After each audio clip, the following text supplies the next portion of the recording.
Ladies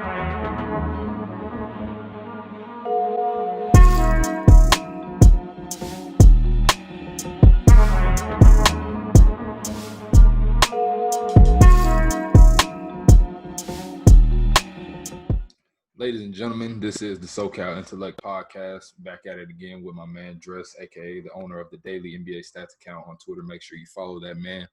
Today, we're talking about the playoffs. The bubble is somewhat coming to a close. We here at the playoff run, man. We got the seeds locked in. The seeding games are finished. The only one that we don't have locked is that 8th seed in the West. It's Memphis versus the Blazers.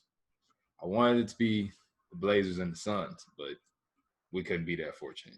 Dress, how you doing, man? What's going through your mind? What's up?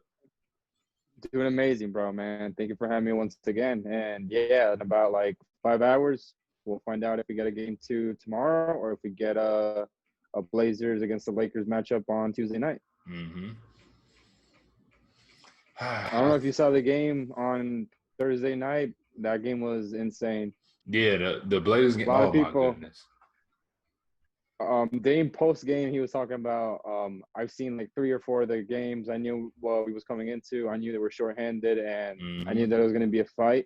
And man, that boy Tyler Johnson, he was hooping, yo. I've never seen Tyler Johnson do that. I was like, what is going on? Like, where was this when you was in the Heat? I was uniform? waiting for him to miss a shot. Oh, like, where is this? He was using his Galaxy Opal card. I'm like, man, this man out here playing my team. Oh my goodness, man. And that went crazy. And at one point, the Blazers were down like 10. Yeah. And Dame was like, "It's time to go." Bro, Dame, like, I give props to Dame. Like, I want to talk about Dame a little bit before we even really get into just the playoffs. Like, Dame has been on a tear, kind of like some Jordan, Kobe type stuff, man. Like, he was doing all this just to secure his team being in the playoffs. So, like, I always look at it like this. Like, imagine if Dame was on a team where he didn't have to go so hard all the time, or he could do this, successful, but he didn't have to just to be successful. Like, I don't know. I respect his loyalty to Portland. You know, that's the kind of guy he is. I have tremendous respect for him being like that, and I would want him to someday get a championship. But Portland is just, I don't know, man. Like, I know he's gonna be loyal to the soil, but we're gonna have to see what happens in the next few years. But he's different, man. Like, I can't remember the last time I seen somebody, doing the stuff he does. And I remember, thinking when I was younger, like, being a Gilbert Arenas fan, I'm like, dang, he shoots from way out and it's just comfortable for him. And then Steph Curry came along doing it regularly, and now Dame he's pretty good at basketball, right? Yeah, Steph Curry, he's solid. He's okay. He's solid, But it's just like seeing Dame come down with so much confidence every night, trying to make sure his team is in the best possible position to win games. It's crazy to me, but that's the kind of leader he is, man. Like, he's willing to do any and everything to make sure his team wins these games. And, if he ends up making it to this 8th seed and being, the secure 8th seed against the Lakers, I mean, it'll be a fun, maybe 5, maybe 6 game series, in my opinion. But it's just, you got to give somebody like that tremendous respect. Like, he's doing all that he can to make sure his team is in the best position to succeed. So I got a lot of love for Dame, man. That's one of my favorite players, one of my favorite point guards of all time. So I give him his props. I know that's your boy too. I see, you already got it. Yeah, man. We're repping, man. See, it was crazy. I already know. After the game against Dallas, Chris Haynes, shout out to him, man. What a great journalist. I love Chris Haynes. That's my guy. He's amazing at what he does, man. Mm-hmm. He was asking him, like, so how do you feel about this game? And he was like, there's nothing that I want more. Yeah. And I told you at the beginning, I didn't come here to waste my time. I packed for 3 months, and that's the mentality that you want to see with like other teams. Like, exactly. For example, not to be disrespectful, but like, let's say like the Orlando Magic. You can't have the mentality of, I'm going to get swept by the Bucks, I'm just going to pack for 2 weeks. Like, no, like, let's pack for 3 months. Yeah, so pack like you expecting to be here, man. That's how you got to have the mentality. It's like when you go on vacation, you overpack. You never underpack. You never know, because you never know what could happen. You don't know your circumstances when you go somewhere. So it's always better to be safe. So the Lakers might, if Portland gets past that 8th seed game later today or tomorrow, maybe it'll be a 5-6 game series. We won't know, but like at least he prepared himself for it. You know, Yeah. you can't like sit here and say, oh well, Dame didn't try. Like the last 3 games, he averaged 53 points a game. He had 51, 60. He had 42 last night. After the game, Chris Haynes interviewed him once again, and he was like, "What was going through your mind?" And he was like, "I saw that the score was getting like further and further, and I was like, you know what? Instead of making the right play, I'm just gonna put my head down and go to it." And I feel like a lot of NBA players, not to say names, a lot of NBA players try to make the right play and don't realize that at some point they have to like You break. have to take Like they over, were down man. by 10. They were down by 10, and Dame's like, all right, you know what? Give me the rock and move out of the way. And they were doubling him at half court. He almost had a backcourt violation, and then he hit that 3-pointer from the logo, and then that's when things started to settle in. Like the Blazers were like, you know, we can do this. Shout out to CJ McCollum, man. Kristen James, bro. He had that mid-range CJ at and the that end. midi, man. I'm telling you. I told people last night, like they was talking about how he's having the back issues. I was like, man, CJ could be out there with one arm, one leg, a broken back, no eyes. He gonna hit that mid range, bro. Like that's his shot. Time. That's the the same thing money that shot. he did against the Nuggets last year in that game 7. They were like drained from playing the whole second half, and they were like, you know what? Let me get the mid range. If he can get to his mid range spots, it's kind of like a lot of the mid range shooters, it's not even a lot of them left, but most of the mid range shooters, like the ones that we do have, like they know how to use it to their advantage. Like Kawhi Leonard is a perfect example. Kevin Durant loves the mid range. You know, guys like those two, they know how to take over games when their team needs them to. And if they can't get in a proper rhythm, whether it's, you know, shooting from outside or they can't, you know, they just for some reason can't get nothing to go near the basket, they're going to fall back on that mid-range. And most of the time it bails them out. So, you know, that's why I have a lot of respect for the mid-range, especially, you know, the mid-range likening for me really came more after The Last Dance. And I've always been a mid-range fan myself. But, you know, watching Jordan and how he used it, he abused the hell out of the mid-range. So, you know, realizing nobody was telling him anything. Nobody could tell him anything. Exactly. And realizing how useful that tool is to your game and how it can get you in such a quick rhythm, it's crazy to me. Like that shot will really get you back into a rhythm if you're struggling. And CJ, that's something he's gonna have for probably the rest of his career. Like that doesn't really just go away if you know, work on it and you actually use the shot. So I think CJ is gonna be fine. I know his back is messed up, but I think in the long run, you know, Portland is gonna, like I said, make it a little fun 5, maybe 6 game series in the first round. But long term, I think Portland's issues kind of lie in the defensive department.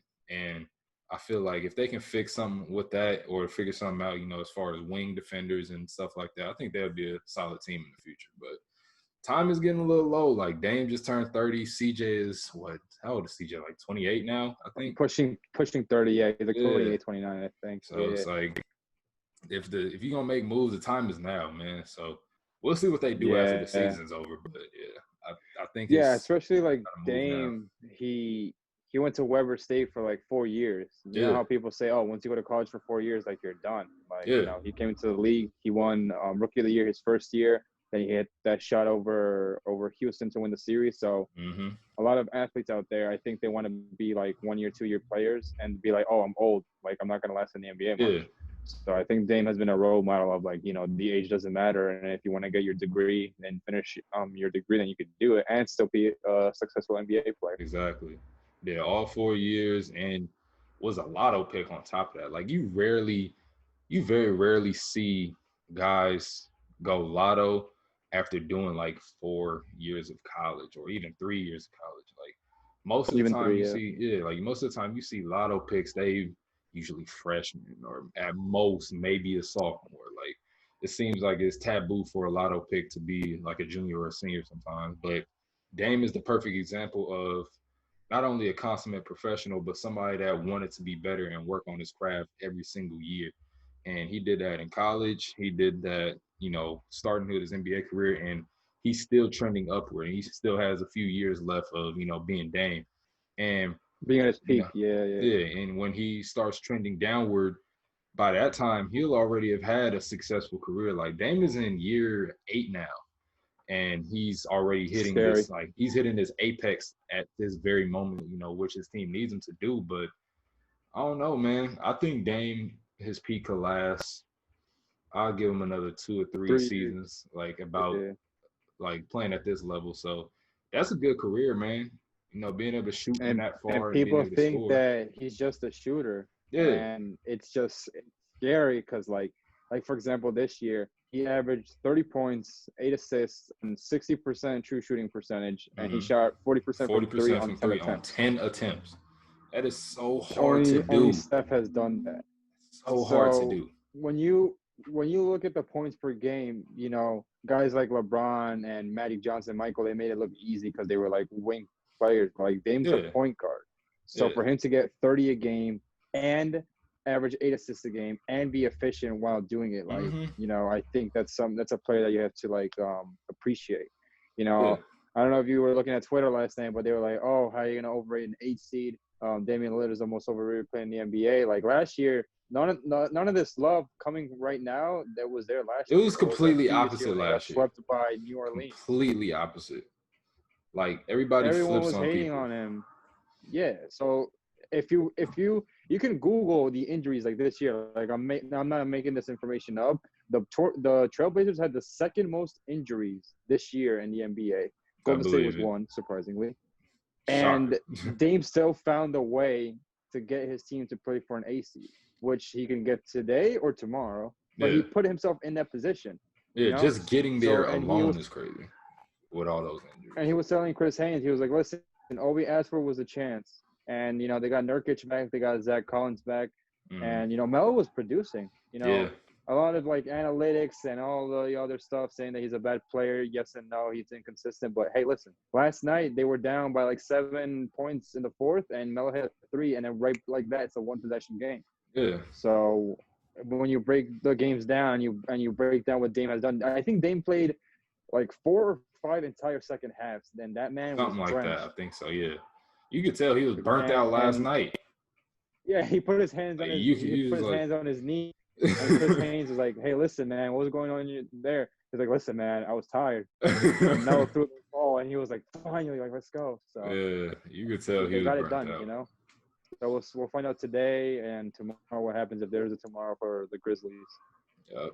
I think that's going to be an interesting game. I think Blazers are going to win, but I do think it's going to be a fun game to watch. But since we're on the subject of the playoffs, I figure we might as well, you know, talk a little bit about each series, you know, what we got going on for the first round. I mean, we've already kind of said in the past what we predict is going to happen as far as, you know, who's going to make it to the conference finals or who's going to make it to the finals. Like, we've covered that for the most part, so I don't feel like that's But now we got seeding, so now we make like it we know who's playing who now.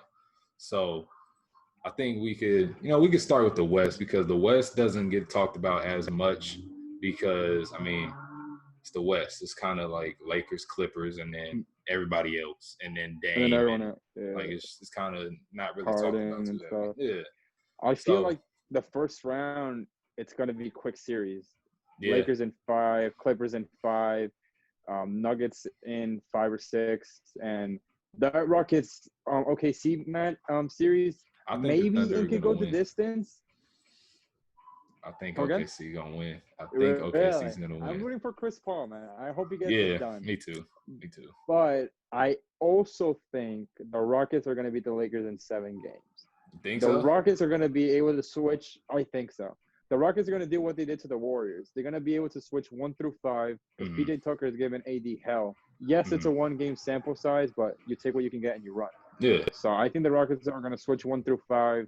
And I don't think Danny Green can guard James Harden. Hell, like 98% of the NBA can't guard Danny Green can't guard me, and I'm out of shape, and I'm not an NBA player either. Like, it's not far-fetched. Shout out to Danny Green, man. He used to give us nightmares. I don't even want to talk about that series, man. We don't need to discuss that. I don't know what you're talking about. I don't remember. I don't know what you're talking about. I do think that, you know, a lot of people are saying, oh, well, this is an asterisk because Harden can't perform in front of fans. Well, throw all that out the window. Yeah, I don't want to do the asterisk stuff. Chance. Like, if I don't think you bet against playoff LeBron, but I think if you're going to bet for an underdog, it's going to be the Rockets. I don't know why. I can see that.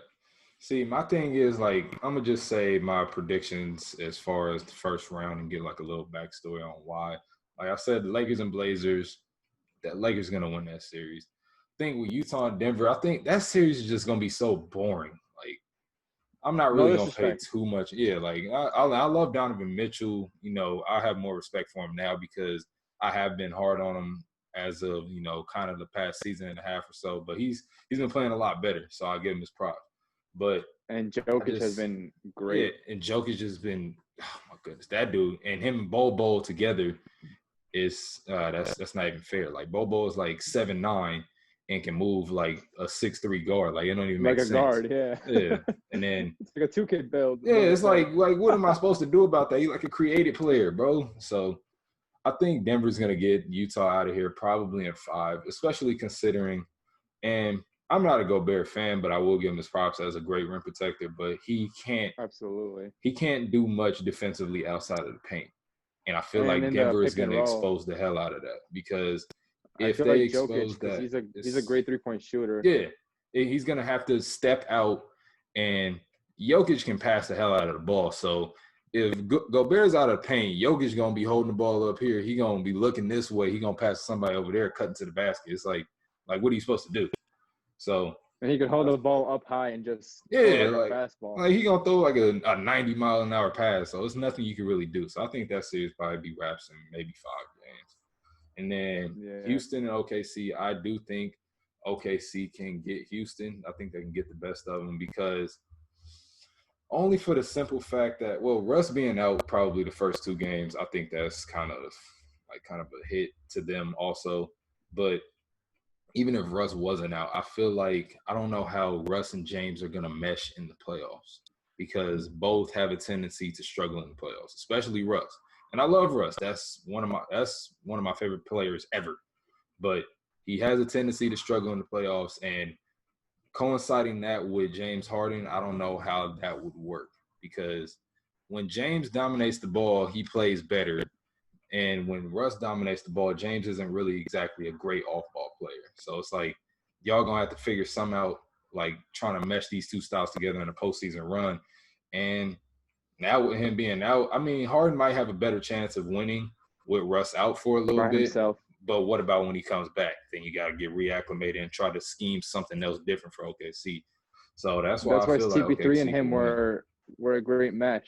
Yeah. You know, no disrespect to Russ, but I feel like CP3 is more of like a pass first player in a sense that like he'll make the right play. Yeah, Chris is more like willing to make the right play and do whatever it takes to help his team win. Like his style of play is more of a winning basketball style of play. And I know people like to say, well, Chris never made it past the second round until like 2018. But they say, oh, he never made it past the second round or this, that, and other. But it's the style of play he has with a team like OKC that can work against, you know, somebody like Houston because Houston's way of basketball, it can win you some games. It can maybe win you a series or 2, but when it all comes down to it, that's not going to win you an NBA championship. I'm not saying the Thunder are going to win a championship by any means, but I'm just saying the differing styles between Chris Paul versus what the Rockets have going on, that's why I feel like they can get him in a series.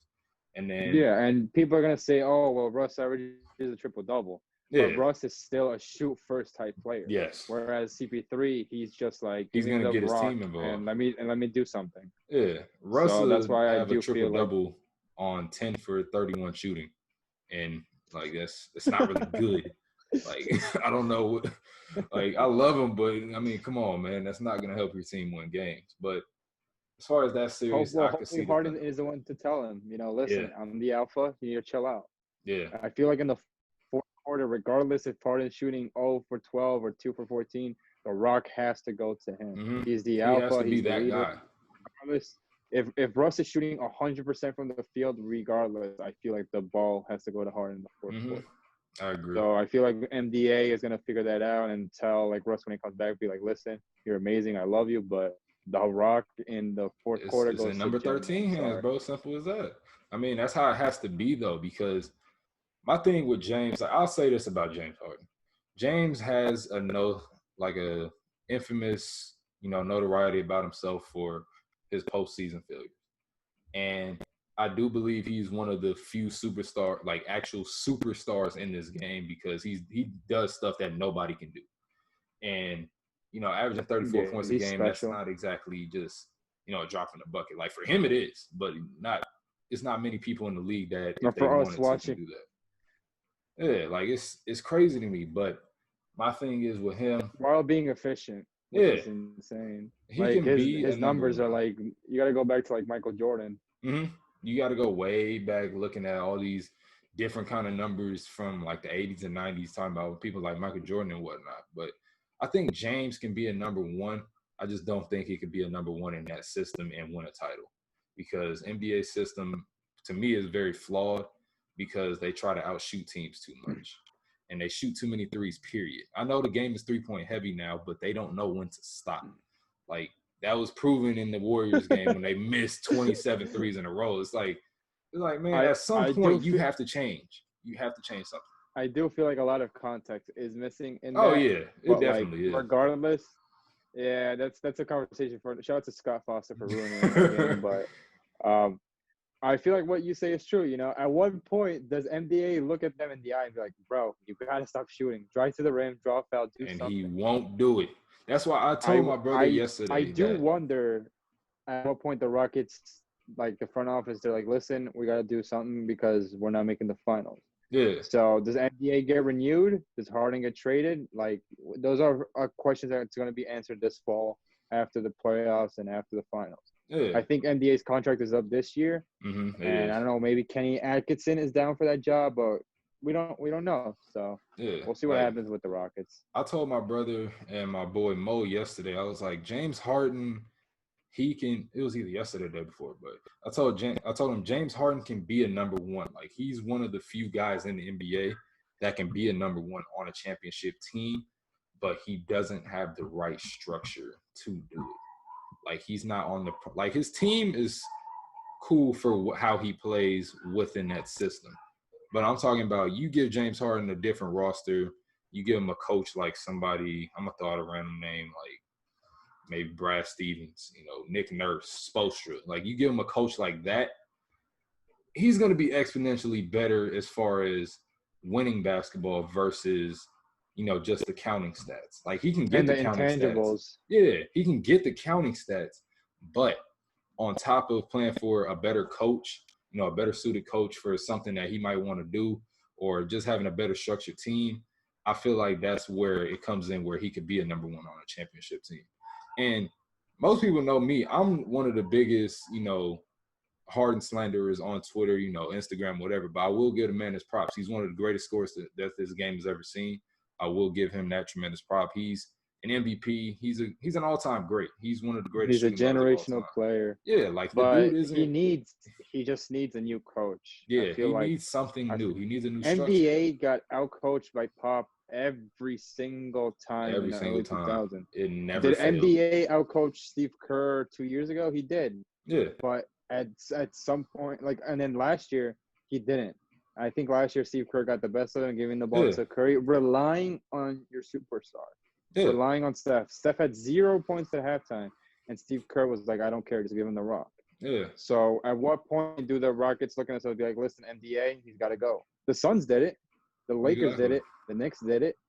At what point do the Rockets be like, listen, bro, I'm sorry. I thank you for everything, but we got to move on.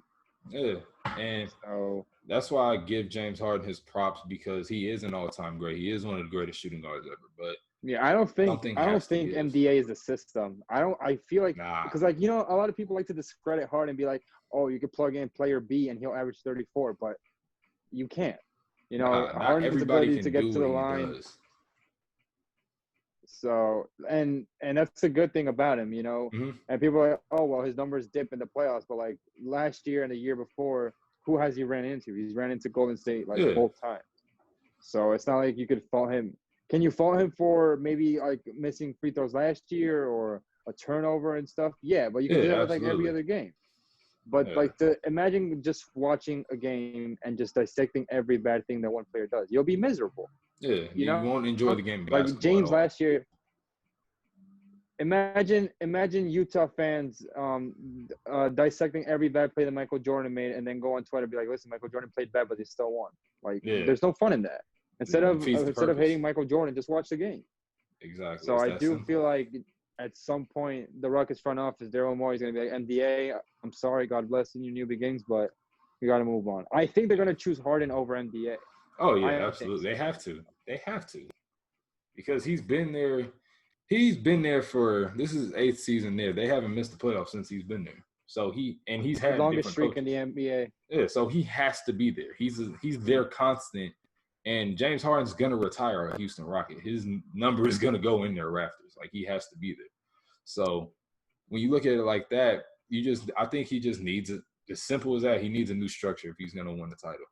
And he needs a new coach. Yeah, he needs something different. And once he finds that change, if it works, will he win a title? It's not guaranteed, but we probably gonna see a difference in his game. Probably gonna see a difference in the results of the wins that he gets, stuff like that. So I think a change might come as far as, the front office and, maybe moving NBA out, but we'll see, man. But the last Western Conference I just feel series, like MDA sometimes just tells them to be like, listen, get the rock and do whatever you want to do. I don't really care. Freestyle. Because like last year, it's not gonna work. Last year in Game 5 against the Warriors, he made every right play. He was he was passing the ball like he was Magic Johnson. Yeah. And the buckets were going in. Then in Game 6, he was being aggressive. So it's just like MDA needs to tell him either be aggressive, pass the rock, or do both, because you can do both. Last night, Dame was on Thursday night. Dame was doing both. So at what point do you look at your coach and be like, listen, like, I need you to tell me what to do. I want some help. And that's where I feel like coaches get discredited. We go back once again. We've mentioned this 200 times. In the 2000 finals, Shaq fouled out, and Phil Jackson looked at a 20-year-old Kobe and said, "You're taking over in overtime. Yeah, go win us this basketball game." And he did it. He did exactly that. He did it. And he relied on it, and he trusted his gut. So when MDA takes a decision with Harden, he needs to trust his gut. Yeah. But I do feel like the Rockets get out of that one, and they beat the Rockets. They beat the Lakers, sorry. Yeah. I feel like that Clippers-Rockets game is going to be must-watch TV. Oh, yeah, Doc Rivers, he's must-watch been TV itching for another title. He's been itching for another championship. We'll see what happens. I love it. I love every second of it, man. I need it. But I need a same bubble for next season, man. Yeah. The last playoff series for the Western Conference for the first round, Clippers and Mavs. That doesn't need too much discussion. I think the Clippers are going to win 5 games, because I don't know how Luka's going to react to playing against 2 of the best wing defenders in the league, and it probably won't be pretty. Like, he plays too slow for certain situations like that. And don't get me wrong, Luka is a fantastic player. He's averaging damn near 30 points and almost a triple-double. He's one of the best. Yeah, he's one of the best players in the NBA. But certain teams know how to game plan for stuff like that. Yeah, and it's his first playoffs. Like, you don't know what's going to happen. Now, he could kill it for all we know. We could be wrong, but I don't see it happening. I think they're going to be Rick Carlisle, I think he'll be gone. I think it's going to be a heavy scoring series. Oh, yeah. But it's going to be like 130 to 135, like every game or something like that. That's going to be a high scoring series. I don't see the Mavericks taking more than 1 game at most. Me either. Maybe catch them slipping for 2 games, but I don't think. Maybe. But Kawhi is going to be going to cyborg mode, and he's just going to be a whole new. It's just going to be a whole new beginning. And Eastern Conference wise, I think it's the same thing. I feel like every series is going to start in the second round. I don't know what you think. Yeah, I think the playoffs are really going to get kicking for the East in the second round. Like, first round, like, you kind of like, you can kind of look at it and kind of make your predictions kind of easily that it's going to go rather quick. Like, Bucks are going to smoke the Magic. It's not really much of a discussion.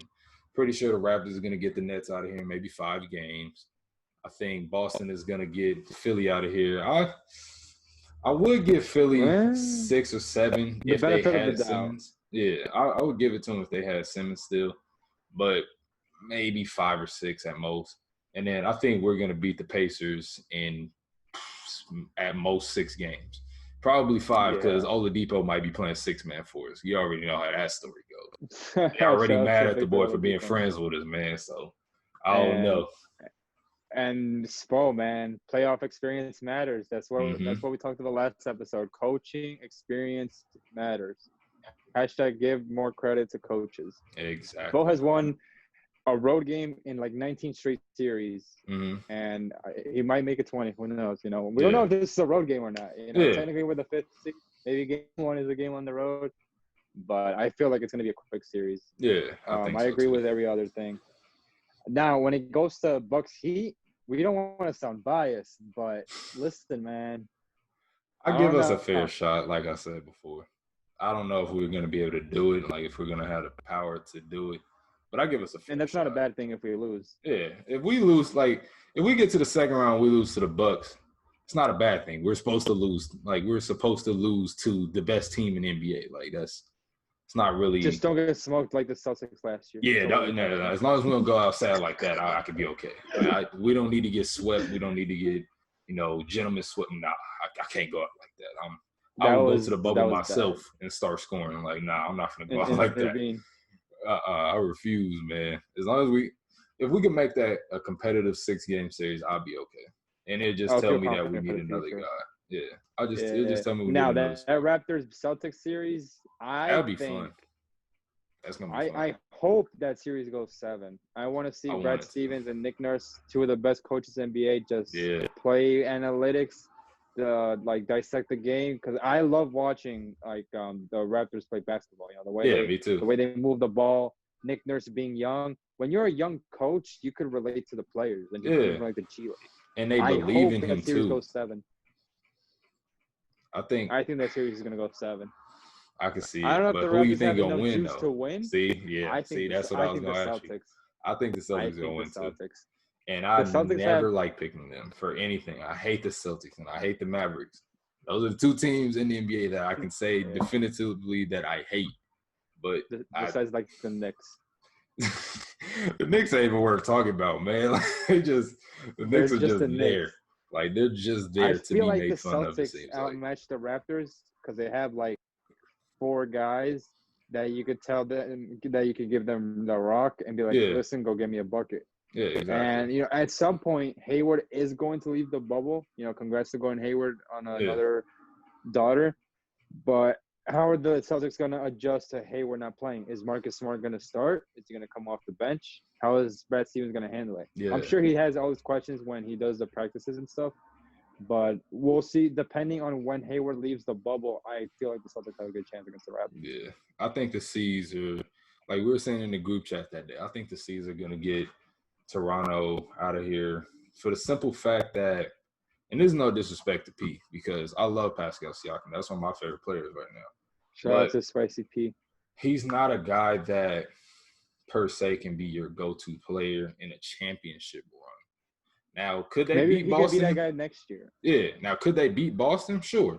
Get to the Eastern Conference Final. But I don't see Pascal Siakam being the number 1 option on a team that's winning a championship.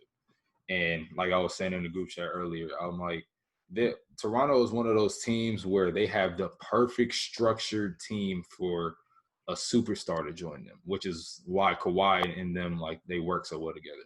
So with them not having that guy, I don't see them, going to the finals and winning it.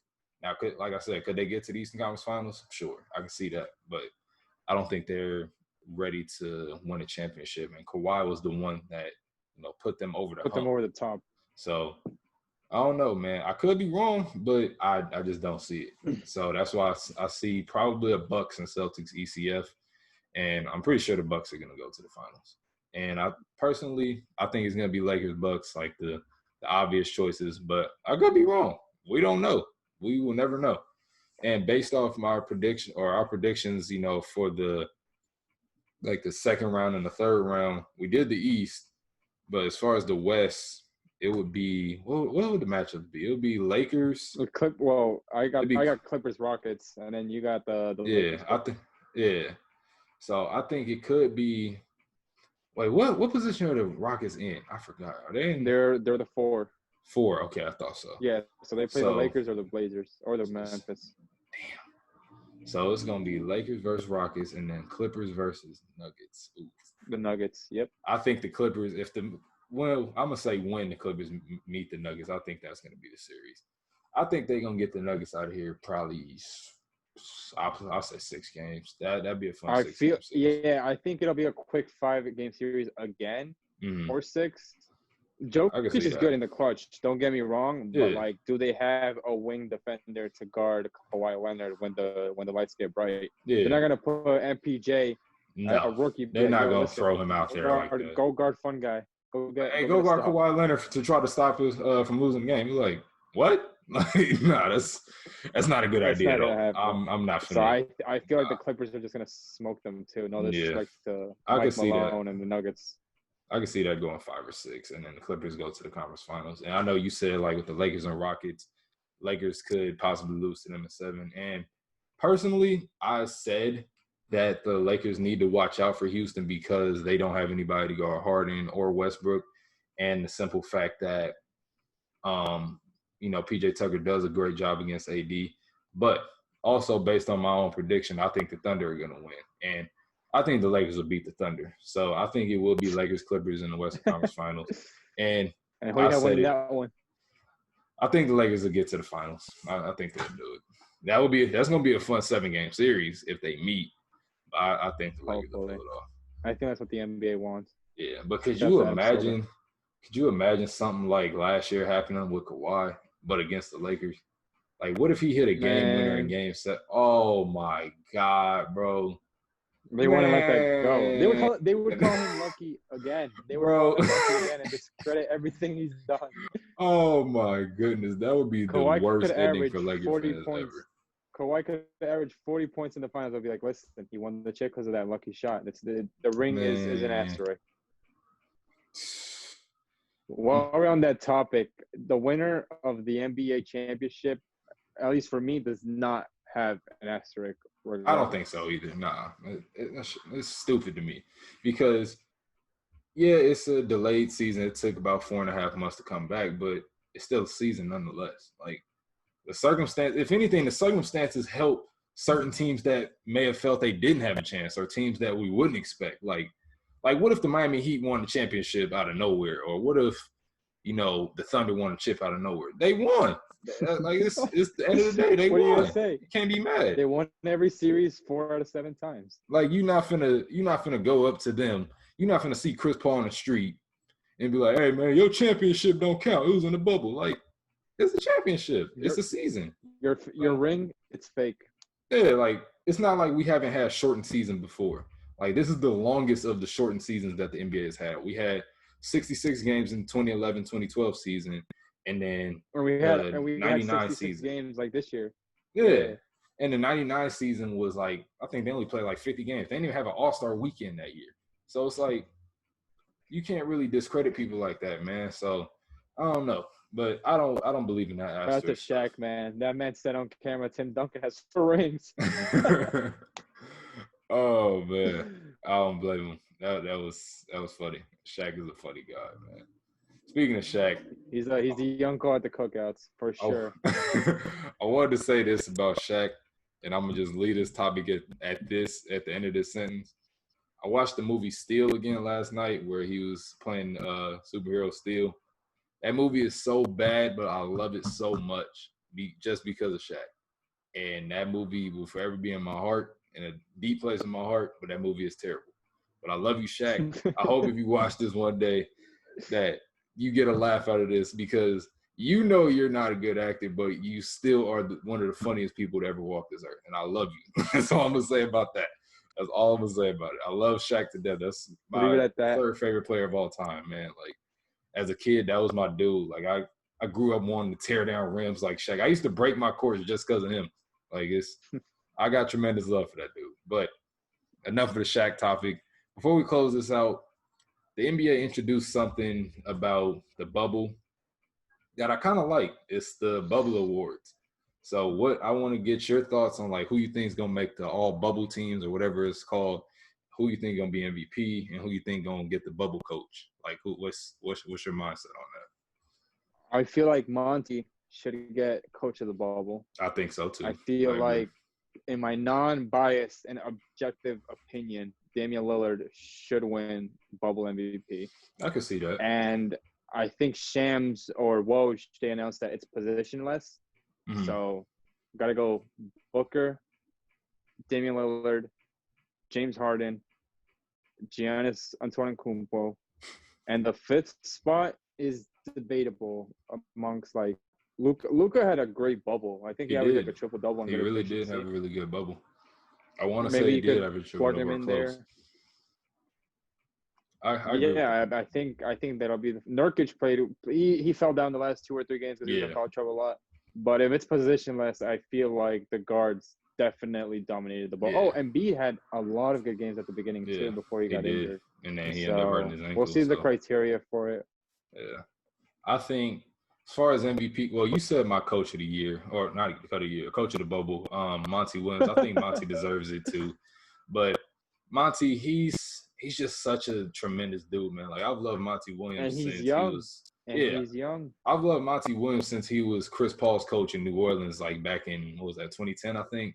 Like I've always loved Monty 2010. Williams. I have a lot of respect for that dude. And he's got that Suns team where he needs them to be. And they're so motivated and happy to play for him. That's really good if you have a coach that's making you want to go out and fight for him and win games for him. Like that's beautiful to see, man. Like that speech he gave yesterday, I loved it. I loved every second of it. So I'll give him coach of the bubble for sure. MVP, it's a toss-up between 3 people for me. I'm going to say between Harden, Book, and Dame. I think I might give it to Book off the strength that he won 8 in a row. But if not, I don't know. The way Dame played in these last 3 games, man. He averaged 53, man. And I don't know. James Harden, he and James is averaging like 36 or 37 or something like that. So it's like and on 71% true shooting percentage. Yeah. Like that's unheard of. Yeah, so I don't know. It can go to any of those 3 for me personally. So if I have to narrow it down to one, team? Yeah. If I'm gonna narrow it down to one for the MVP, I'm gonna say Book. But as far as the bubble team, you got those 3, and you mentioned Luka, so that's 4. Are they doing 1 bubble team or 2? No, I think they're doing 1. They might be 2 actually. I haven't seen the reports the last couple days. Okay. But I'm gonna just say 1 because that's all. My brain is too fried right now. I'm gonna say Book, Dame, Harden, Luka, and it is positionless. 5th spot. I don't want to give it to him because I don't like him, but that dude from the Pacers is playing pretty good basketball. He's okay. I'll give him that 5th spot. He remains nameless. I'm gonna give him that 5th spot. But Toe jam. Yeah. Toe jam. Oh yeah, man. Toe jam. But yeah, as far as the second team, I'm probably just gonna tweet that out after this video drops or something because I can't think of nothing right now. Like, I can't just go think off stats, off the top of my head and be like, oh, they should be on the second bowl team, blah blah blah. Like, nah, I can't do that right now. But I will say maybe one guy that did stand out to me, even though he started off kind of sluggish. Jason Tatum had a solid bubble. Like he had solid bubble play. At first, he started off real ugly. That haircut curse is different. He started off horrible. I was like, what happened to you, bro? What's going on? But he figured it out. What have you done with Jason Tatum? He figured it out though. So I would give, if there was a second team, I think there is, he would be on it. I'll put him on it. But definitely. Other than that, I'm gonna have to tweet out the rest of my guys because I cannot think off the top. Oh, Bam is on the second team for me, and that's being biased. I don't care what anybody has to say about it. I love Bam, and he's on the second team if there is a second team. That's it. Plain and simple. That I'm gonna just leave it at that. But mic drop. Mic drop moment. Yeah, man. We covered everything. Playoffs are right around the corner. They start Monday.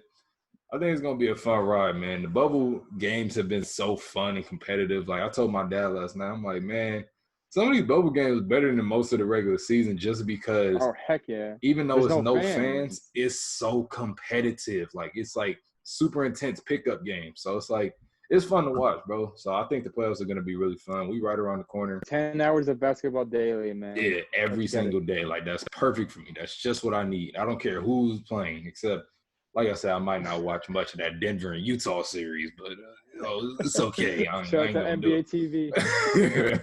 I ain't gonna watch too much of that series, but man, No I'm gonna watch as disrespect. much as I can. I'm gonna try to dissect these guys' games and see how they play in these, this atmosphere playing in the playoff bubble. So we'll see how it goes. But I appreciate you coming back on, man. We got to get Eric on here. Tell that man to have some free time for once. He needs to come onto the show. Shout out to Point Gods, man. Yeah, shout out to the man Point Gods, aka Elwick, on Twitter. Shout out to my guy. We out, man. That was a good pod. Appreciate you coming on again. We'll do this again soon. You, man. Make sure he gets sir. on, and if he doesn't, then might have to.